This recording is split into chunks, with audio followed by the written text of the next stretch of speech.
ലൈവിൽ കുറേ നേരമായിട്ടൊരു വഴക്ക് നടന്നുകൊണ്ടിരിക്കുകയാണ്. വഴക്ക് മറ്റൊന്നുമല്ല. ജിഷിൻ വെജിറ്റേറിയൻ ആണ്. നമ്മുടെ ജിസേൽ വെജിറ്റേറിയൻ ആണ്. അപ്പോൾ കിച്ചൺ ടീമിലുള്ള അനു എന്ത് ചെയ്തെന്ന് വെച്ചാൽ ഇവർക്ക് കഴിക്കാൻ വേണ്ടി പയറോ അങ്ങനെ എങ്ങാണ്ട് സാധനമൊക്കെ ഉണ്ടാക്കി വെച്ചു. ഇത് ജിഷിന് ഇഷ്ടപ്പെട്ടില്ല. അതായത് അവർക്കുള്ള ഫുഡ് അവർ തന്നെ ഉണ്ടാക്കും. വെജിറ്റേറിയൻ ആയിട്ടുള്ള ആൾക്കാർക്കുള്ള ഫുഡ് അവർ തന്നെ ഉണ്ടാക്കും എന്ന് പറഞ്ഞിട്ട് ജിഷിൻ ഭയങ്കര ദേഷ്യത്തിൽ അനുമോളടുത്ത് സംസാരിച്ചു. നീ എന്തിനത് ഉണ്ടാക്കിയെന്നൊക്കെ ചോദിച്ച് സംസാരിച്ചു. അത് കണ്ടുകൊണ്ടിരുന്ന ആളുകൾക്ക് അത് ഇഷ്ടപ്പെട്ടില്ല. കിച്ചൺ ടീം തന്നെയാണ് ഇത് ഉണ്ടാക്കേണ്ടത്, അല്ലാതെ ക്യാപ്റ്റൻ കയറി ഉണ്ടാക്കേണ്ട കാര്യമില്ല. വെജിറ്റേറിയൻ ആണെങ്കിലും കിച്ചൺ ടീം തന്നെ ഉണ്ടാക്കി തരുമെന്ന് പറഞ്ഞിട്ട് നെവിൻ ഉൾപ്പെടെയുള്ള സകലരും ഇദ്ദേഹത്തിനെതിരെ തിരിയുന്നു. അദ്ദേഹം ഭക്ഷണം വേണ്ട എന്ന് തീരുമാനിക്കുന്നു. ഇപ്പോൾ ഭക്ഷണം കഴിക്കാതെ നിരാഹാരം ഇരിക്കുകയാണ് ജിഷിൻ.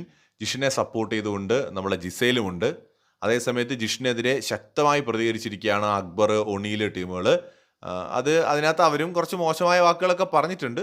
പക്ഷേ ഇതൊക്കെയാണ് ഇപ്പോൾ ലൈവിൽ നടന്നുകൊണ്ടിരിക്കുന്നത്. ജിഷിൻ്റെതൊരു അനാവശ്യമായ ശാഠ്യമാണ്. ഇപ്പോൾ കിച്ചൺ ടീമാണ് എല്ലാവർക്കും ഉള്ള ഫുഡ് ഉണ്ടാക്കേണ്ടത്. അത് വെജിറ്റേറിയനോ നോൺ വെജിറ്റേറിയനോ ഒന്നുമില്ല. അപ്പോൾ എന്തായാലും ജിഷിൻ ഇപ്പോൾ നിരാഹാര സമരം തുടരുകയാണ്. കൂടുതൽ അപ്ഡേറ്റ്സുമായി വീണ്ടും വരാം.